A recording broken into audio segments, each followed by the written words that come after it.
రాష్ట్ర ఎన్నికల కమిషనర్ పదవీకాలం కుదింపు వ్యవహారంలో ప్రభుత్వానికి ఎదురుదెబ్బ తగిలిన నేపథ్యంలో advocate general S Sriram media ముందుకు వచ్చారు. విజయవాడ నుంచి ప్రత్యక్ష ప్రసారం ద్వారా చూద్దాం. దీంట్లో జడ్జిమెంట్ వచ్చిన తర్వాత మీ అందరికీ quite a few expert opinions వినడానికి ఆస్కారం దొరికింది. I don't think you had the benefit of hearing the government's version. దీంట్లో నేను కేసులో అపియర్ అయ్యాను కాబట్టి and since I am the law officer of the government కొన్ని విషయాలు నేను గవర్నమెంట్ తరఫున క్లారిటీ తీసుకొని రావాలని I have requested you to join me. Certified copy of the judgment మాకు around 3 o'clock in the afternoon high court furnish చేసింది. The fact situation is this. It has been brought to my notice that at about 3:30 yesterday, Dr. Ramesh Kumar, IAS retired, 29/5/2020 ఇలాంటి ఒక is that an office order? An office memo circulate చేశారు. District collectors, CEOs, district panchayat officers, municipal commissioners in the state, principal secretary to government panchayat raj, municipal administration, commissioner panchayat raj, commissioner and director municipal administration. వీరు నిన్న మధ్యాహ్నం 3:30కి చెప్తున్నారు.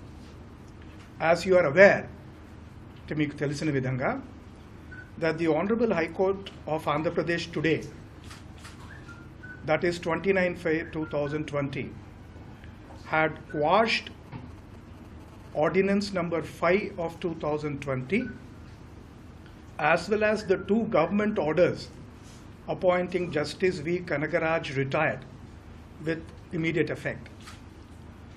Pursuant to this, I stand restored to the office of State Election Commissioner. వారు అంటం ఏంటంటే మీకందరికీ తెలిసిన విధంగా నిన్న మధ్యాహ్నం 3:30 గంటలకండి జడ్జిమెంట్ అరౌండ్ 11:15, 11:30 మధ్యలో జడ్జిమెంట్ వచ్చి ఉండొచ్చు. మేమందరం కోర్టులో ఉన్నాం.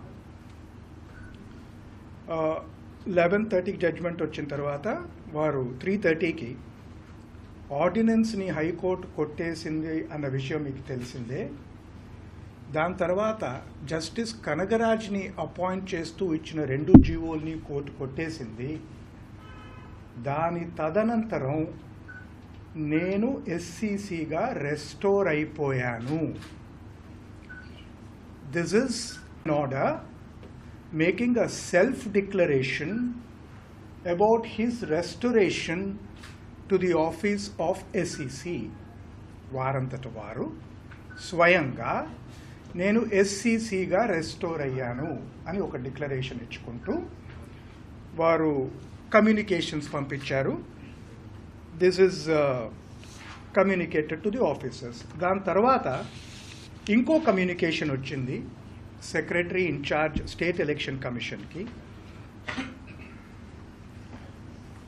మీకు తెలిసినట్టుగా as you are aware, the AP high court today, that is 29/5/2020, had quashed Ordinance 3 of 2020 as well as the 2 GOs appointing Justice Kanagaraj with immediate effect. Pursuant to this, I stand restored to the office of the State Election Commissioner. ఈ 3 sentences వారు ముందు ఇచ్చిన memo నుంచి copy చేయండి. Please ensure this I have accordingly issued a press statement since. నేను దాన్ని communicate చేస్తూ వారు కూడా ఒక ప్రెస్ స్టేట్మెంట్ ఇస్తున్నట్టుగా చెప్తూ, please ensure this information is brought to the notice of all the concerned with immediate effect through a circular. వారు ఇచ్చిన circular కాకుండా వీరు ఇలా రెస్టోర్ అయిపోయినట్టుగా, వారు ప్రెస్ స్టేట్మెంట్ ఇచ్చినట్టుగా వారు రెస్టోర్ అయిన విషయాన్ని మీరు సర్క్యులర్ రూపంలో అందరికీ కమ్యూనికేట్ చేయండి. The same may be mark to me. మీరు సర్క్యులర్ పంపించిన తర్వాత దాని ప్రతిని నాకు కూడా మార్క్ చేయండి. The vehicles of SCC may report immediately to my Hyderabad camp residence. State election commission గారి హోదాలో ఉన్న వారికి ఎంటైటిల్డ్గా ఉన్న వెహికల్స్ అన్ని వారు హైదరాబాద్ క్యాంప్ రెసిడెన్స్ ఆఫీస్కి పంపించే విధంగా డైరెక్షన్ ఇచ్చారు. వారు నిన్న ఇచ్చిన order is from AP state election commission, first floor, new HODs building, MG road, Vijayawada. వారు అడిగే వెహికల్స్ వెళ్ళవలసిన అడ్రస్ వారి Hyderabad camp residence. So these are the two issues. ఇదంతా ఒక హైకోర్టు జడ్జిమెంట్ విషయంలో వస్తున్న పరిణామాలు కాబట్టి హైకోర్టు జడ్జిమెంట్ అనేది కూడా చాలా ఇంపార్టెంట్ అయిపోతుంది. హైకోర్టు జడ్జిమెంట్ ఆపరేటివ్ డైరెక్షన్స్ ఒకసారి చూద్దాం. మీ అందరూ ఈ పాటికి you have run enough hours reading this judgement.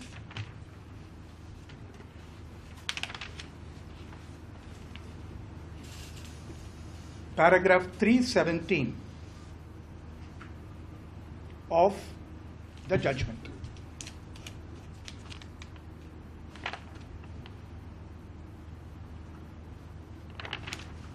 While allowing writ petition number 8163 of 2020, ante adi Dr. Ramesh Kumar garu file chesina writ petition.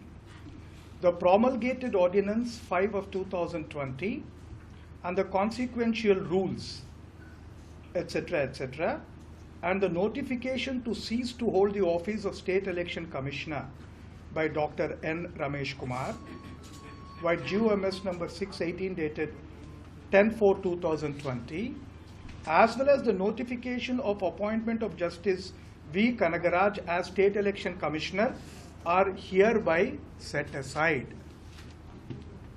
The respondent state is directed to restore the position of Dr. N.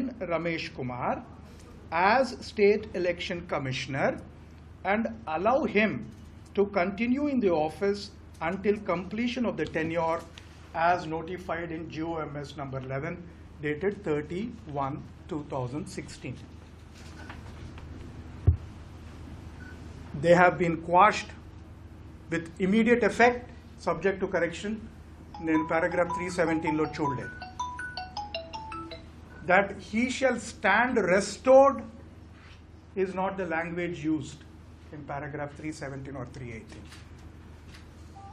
వారి ordinance, వారి rules set aside కాబట్టాయి. State గవర్నమెంట్ని మేము direct చేస్తున్నాము వారి పొజిషన్ని restore చేయమని అని ఒక కాన్సిక్వెన్షియల్ యాక్షన్ స్టేట్ గవర్నమెంట్ మీద ఇంకా పెండింగ్ ఉంది.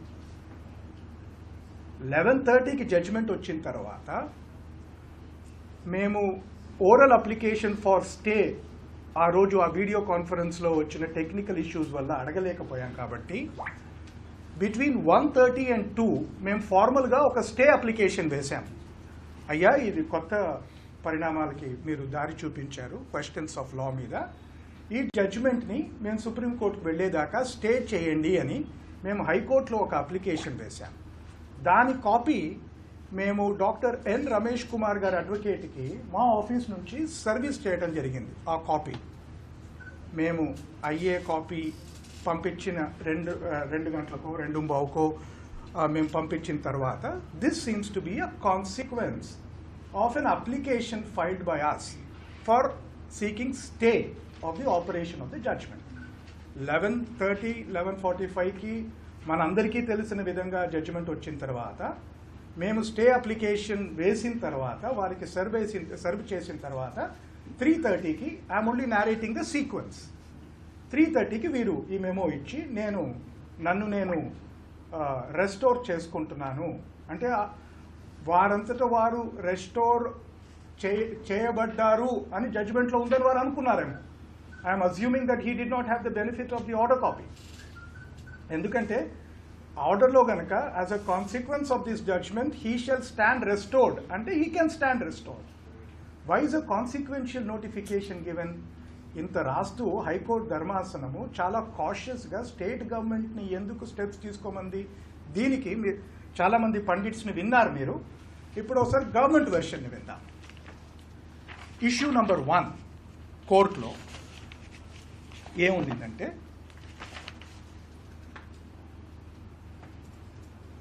స్టేట్ గవర్నమెంట్కి స్టేట్ ఎలక్షన్ కమిషనర్ యొక్క ఎలిజిబిలిటీ క్రైటీరియా ఫర్ అపాయింట్మెంట్ ఇచ్చే అర్హత ఉందా అన్నది ఇష్యూ నంబర్ 1. ఇష్యూ నంబర్ 2 ఏమిటంటే, ఆ పవర్ గనక అలా ఉంటే ఆ పవర్ని గవర్నర్ గారు ఎక్సర్సైజ్ చేసేటప్పుడు చీఫ్ మినిస్టర్ గారి అడ్వైస్ కానీ కౌన్సిల్ ఆఫ్ మినిస్టర్స్ గారి అడ్వైస్ని కానీ పాటించవలసిన అవసరం ఉందా అన్నది 2 issues. Section 200 of Panchayat Raj act in 1994 ఒక ప్రిన్సిపల్ సెక్రటరీ ర్యాంక్ ఆఫీసర్ని స్టేట్ ఎలక్షన్ కమిషన్గా నియుక్తి చేయబడొచ్చు అన్నది స్టాట్యూట్లో వేసిన పొజిషన్. ఆనరబుల్ జడ్జెస్ ఇచ్చిన జడ్జిమెంట్ ప్రకారం ఆ పవర్ మేరకు 243(k)(2) అన్న ఆర్టికల్ సంబంధంలో ఈ పవర్ స్టేట్కి లేదు అన్న డిక్లరేషన్ ఆఫ్ లా వచ్చేసింది. అంటే ప్రిన్సిపల్ సెక్రటరీగా నియుక్తి కాబడ్డ every principal secretary by virtue of this prescription of eligibility by reason of this law is not entitled to hold office. స్టేట్కి ఆ పరిధి లేనప్పుడు స్టేట్ దానికి ఒక అపాయింట్మెంట్కి ఎలిజిబిలిటీ కండిషన్స్ ప్రిస్క్రైబ్ చేయడానికి పవర్ లేదు అని అన్నప్పుడు అదే స్టాట్యుటరీ ప్రొవిజన్ కింద ప్రిన్సిపల్ సెక్రటరీగా రావచ్చు అన్న ప్రొవిజన్ మేరకు ఎవరైనా అపాయింట్ అయ్యి ఉంటే వారిని అపాయింట్ చేయడానికి కూడా స్టేట్కి పవర్ లేదు. సెక్షన్ స్టేట్కి ఈ పవర్ లేదు అన్న డిక్లరేషన్ ఎప్పుడైనా సరే కోర్టు జడ్జిమెంటు స్టాట్యూట్ యొక్క పొజిషన్ ఇది అనంటే ఇది ముందుకి పనిచేస్తుంది, బ్యాక్కి పనిచేస్తుంది. The temporal effect is such that such declaration of law should be treated as being valid right from the date of the commencement of the act. అంటే సెక్షన్ 200 కనుక 1994లో వచ్చి ఉంటే మీకు ఆ పవర్ లేదని కనుక ఇప్పుడు హైకోర్టు హోల్డ్ చేసింది కాబట్టి every such appointment which is continuing as on today is ultra virus. Doctor Ramesh Kumar గారు నియుక్తి చెందిన సెక్షన్ 200 దాంట్లో అపాయింట్మెంట్కి కాగల పారామీటర్స్ని స్టేట్ విధించజాలదు అన్న డిక్లరేషన్ రమేష్ కుమార్ గారు కూడా వర్తింపు చేస్తుంది. 1. 2, గవర్నర్ గారు ఆ పవర్ తీసుకున్న క్రమంలో కౌన్సిల్ ఆఫ్ మినిస్టర్స్ అడ్వైజ్ని చీఫ్ మినిస్టర్ గారి అడ్వైజ్ని పాటించడానికి వీలు లేదు, అట్లాంటి ప్రొవిజన్ ఉండటానికి వీలు లేదు అని మనం తీసుకొని వచ్చిన ఇప్పుడు ఆర్డినెన్స్లోనూ అన్నారు, స్టేట్ గవర్నమెంట్ తెచ్చిన ఆర్డినెన్స్లోనూ ఇన్ రిలేషన్ టు 243(k) కూడా అన్నారు. రమేష్ కుమార్ గారు ఇనిషియల్గా అపాయింట్ అయినప్పుడు వారి అపాయింట్మెంట్ రమాకాంత్ రెడ్డి గారి టర్మ్ అయిన తర్వాత గవర్నమెంట్ ఒక నోట్ ఫైల్ మూవ్ చేసింది ఆన్ 13/8/2015. దాంట్లో అప్పటి చీఫ్ మినిస్టర్ గారు 16/11/2015న సిఆర్ బిస్వాల్ ఐఏఎస్ రిటైర్డ్ ని రికమెండ్ చేశారు. It is the recommendation of the then honourable minister, this is mister N Chandrababu Naidu, signed by mister N Chandrababu Naidu. దానికి ఒక నెల తర్వాత revised recommendation went on 12/12. Shri N. Ramesh Kumar is recommended to be appointed as State Election Commissioner.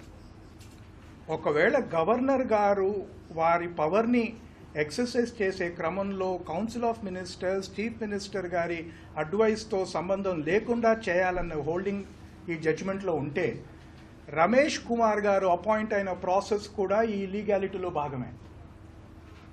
Because the court has found that the governor, or His Excellency the governor, ought to act in his discretionary space and is not bound by the advice of the cabinet or the chief minister. ఈ రెండు ఇట్లా holding ఉన్నందువల్లే the state has now to take a call. దీని మీదకి ఈ జడ్జిమెంట్కి appeal చేయమని state government has taken a decision. నా opinion అడిగారు, నేను ఇప్పుడే ప్రిన్సిపల్ సెక్రటరీ గారికి ఒపీనియన్ ఇవ్వటం జరిగింది. ఇది చట్ట ప్రకారం ఎలా ఉండాలి, ఇది కొత్త లా డిక్లేర్ అయింది కాబట్టి ఇది బ్యాక్వర్డ్ అండ్ ఫార్వర్డ్ ఎఫెక్ట్ ఉంటుంది కాబట్టి and it also has the effect of dealing with appointments which have been made under 200 and which are subsisting as on today. A final judgment దీని మీద అవసరం, అందుకని సుప్రీంకోర్టుకి వెళ్లాల్సిందే అని నేను చెప్పాను. ఈ క్రమంలో అట్ దిస్ స్టేజ్ నాకు ఇట్లాంటి కమ్యూనికేషన్స్ వెళ్ళిన తర్వాత ప్రిన్సిపల్ సెక్రటరీ గారు నా దగ్గరికి వచ్చి ఈ కమ్యూనికేషన్స్ చూపించి దీని వ్యాలిడిటీ ఎలాగా, because there is some confusion as to what is the legal enforceability of these directions or declarations of self-restoration of office, and calling for making available the trappings of office such as the vehicles etc. నాకు వచ్చి opinion అడగటం జరిగింది. Contempt of court రూల్స్లో high court యొక్క జడ్జిమెంట్లో ఏదైనా కాల వ్యవధి విధించకుంటే 2 నెలల కాల వ్యవధి ఉంటుంది for compliance with the order. When the state government is directed to restore,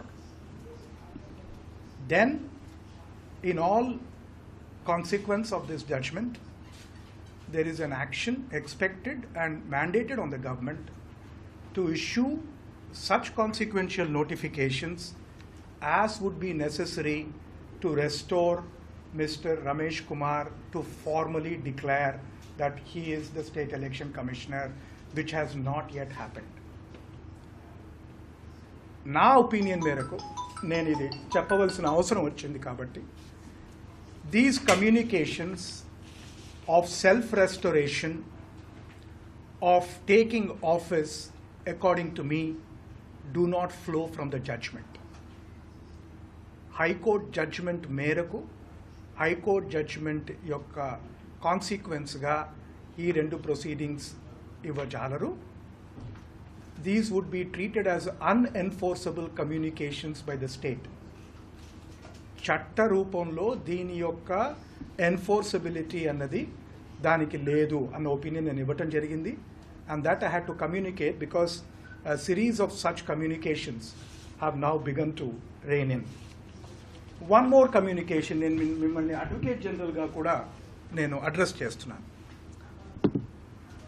state election కమిషన్కి మిస్టర్ ప్రభాకర్ మీరు సెల్ఫ్ ఉన్నారు స్టాండింగ్ కౌన్సిల్గా అపాయింట్ అయి ఉన్నారు. స్టేట్ ఎలక్షన్ కమిషన్ తరఫున వారిని కోర్టులో కౌంటర్ అఫిడవిట్స్ వేయటం జరిగింది. ఇవాళ పొద్దున 11 గంటలకి నాకు వాట్సాప్ వచ్చింది, నాకు ఫోటోగ్రాఫ్స్ వచ్చింది. నేను అడ్వకేట్, వారు ప్రభాకర్ గారు ఎస్సీసీకి అడ్వకేట్గా ఉన్నారు. ఇవాళ పొద్దున 11 గంటలకి డాక్టర్ రమేష్ కుమార్ గారు ప్రభాకర్ గారికి వారి సొంత ఫోన్ నుంచి ఫోన్ చేసి, ప్రభాకర్ గారు మీరు రాజీనామా చేయండి, I want to infuse fresh blood into the standing council.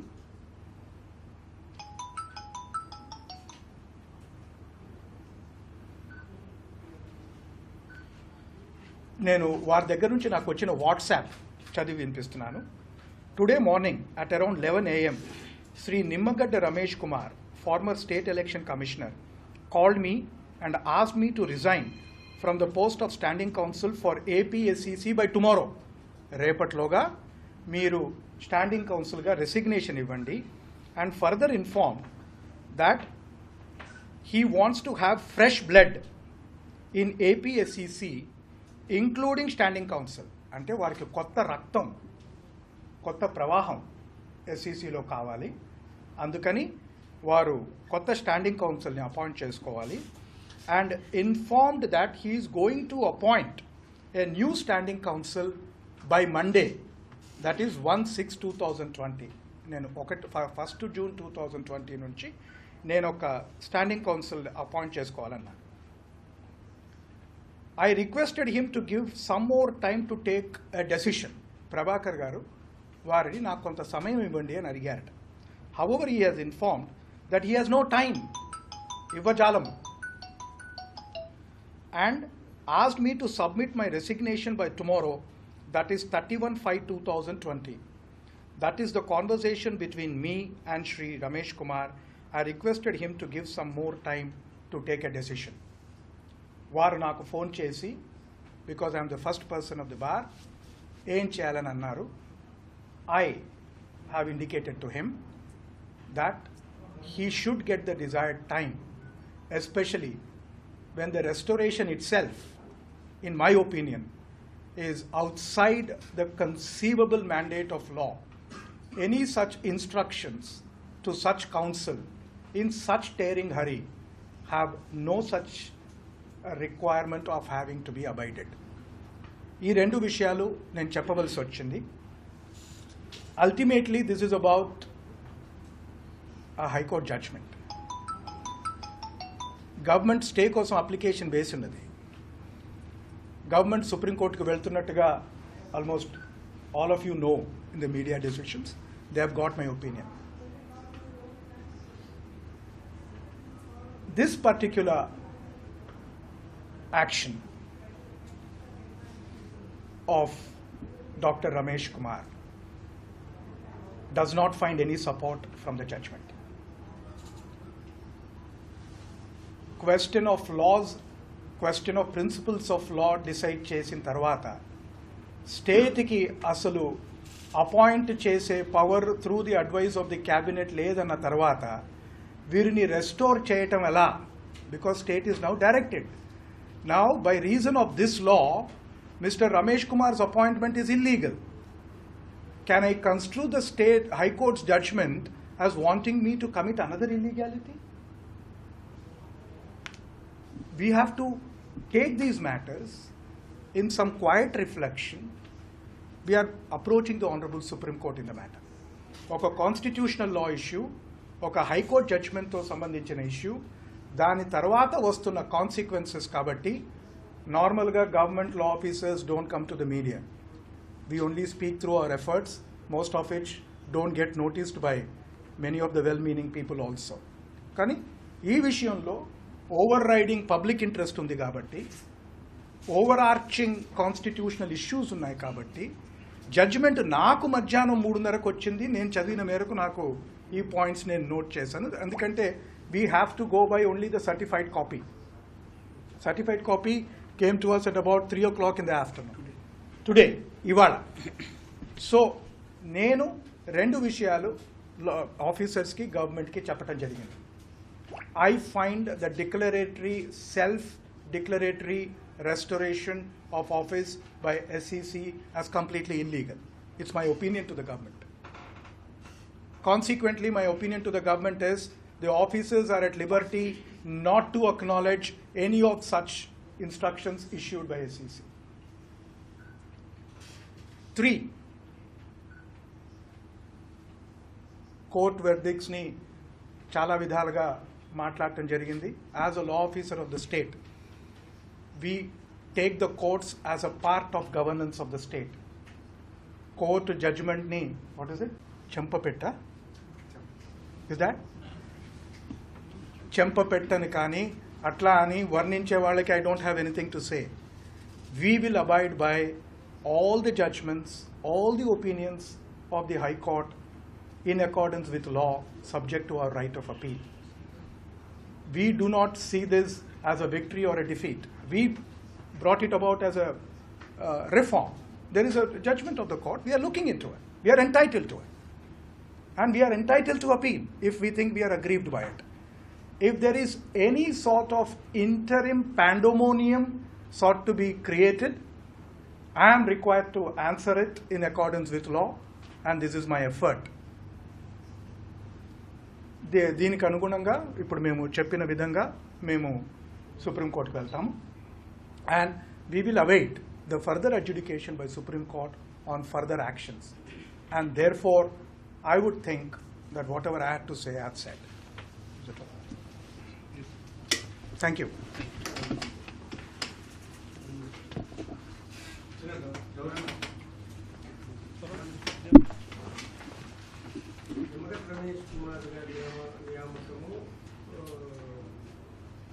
Chandrababu Naidu తప్పుగా చట్ట వ్యతిరేకంగానే చేసినాడు అంటున్నారు. కనగరాజు గారి నియామకం కూడా అదే కోరుకునే జరిగింది. హైకోర్టు చెప్పిన విషయాన్ని నేను చెప్తున్నాను. హైకోర్టు చెప్పిన లా ప్రకారము గవర్నర్ గారి పరిధిలో ఉన్న విచక్షణ అధికారంలో ఇది కనుకుంటే స్టేట్ గవర్నమెంట్కి కానీ చీఫ్ మినిస్టర్ గారికి కానీ వారిని అడ్వైస్ చేసే పవర్ దీంట్లో లేదు అని అంటే the logical consequence of that ruling is that any appointment made on that basis even if is about Dr. Ramesh Kumar will have to suffer the same fate. Section 200 మా పరిధిలో లేదు, మేము చేయజాలము అని అంటే సెక్షన్ 200 మా పరిధిలో లేదు అంటే అమెండ్మెంట్ చేసే పరిధి కూడా మాకు లేదు. సో సెక్షన్ 200లో జరిగిన విధి విధానాల ప్రకారం ఎవరైనా అపాయింట్ అయి ఉంటే హెన్స్ ఫోర్త్ సెక్షన్ 200 అనలా. Section 200 in the manner drafted is outside the competence of the state. 243K2 కింద టెన్యూర్ కండిషన్స్ ఆఫ్ సర్వీస్ని మీరు లా చేసే క్రమంలో అపాయింట్మెంట్కి ఎవరు అర్హులు అని చెప్పడానికి మీకు పవర్ లేదు అని అంటే section 203 as it stood in 1994 allowing a principal secretary rank officer to be state election commission is also a term of condition of eligibility. ఆ ఎలిజిబిలిటీ కండిషన్ ఆ రోజుకి లేకపోతే డాక్టర్ రమేష్ కుమార్ గారు కూడా ప్రిన్సిపల్ సెక్రటరీ ఇక్కడికి అర్హులు car. So, if he's got to be restored to a position which is a consequence of what now the High Court holds to be beyond the state's competence, should not the state think, how do we restore him to that position? If I can't appoint on that basis, is that a question of law? Are we entitled to go to Supreme Court? ఇదే applicable అయితే ఇప్పుడు ఈ entire issue central election కమిషన్కి వెళ్ళిపోతుంది.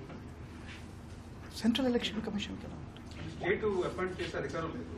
ఇప్పుడు ఎవరికి స్టేట్కి appointment పారామీటర్స్ని నిర్ధారించే power లేదన్నారు. అది గవర్నర్ గారి పరిధిలో ఉందండి. మధ్యప్రదేశ్లో అలాగే ఉంది. లా లేదు, ఎవరు అపాయింట్ చేయాలనేది లేదు. ఇప్పుడు సెంట్రల్ ఎలక్షన్ కమిషన్ ఉంది, దాంట్లో కూడా పలానా ఆఫీసర్స్ అని లేదు. It is going by convention.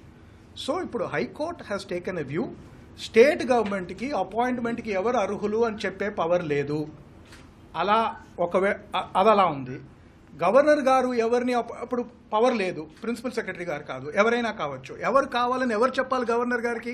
Council of మినిస్టర్స్కి power లేదు, చీఫ్ మినిస్టర్కి పవర్ లేదు.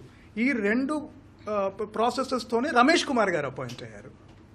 So if section 200 is bad, it is bad for Dr. Ramesh Kumar who is continuing, it is bad for further consequences. ఈ issue తేలాల్సిన అవసరం ఉంది. So therefore we are taking time, we are reading a judgement. మేము state, మేము కొంచెం రెస్పాన్సిబుల్గా పనిచేయాలి. We have got a copy now at 3:30. మా టీం చూస్తూ ఉంది, ప్రిన్సిపల్ సెక్రటరీస్ వచ్చారు, మనం చదువుతా ఉంది. We need some time to go to Supreme Court. I will take no more question. Thank you.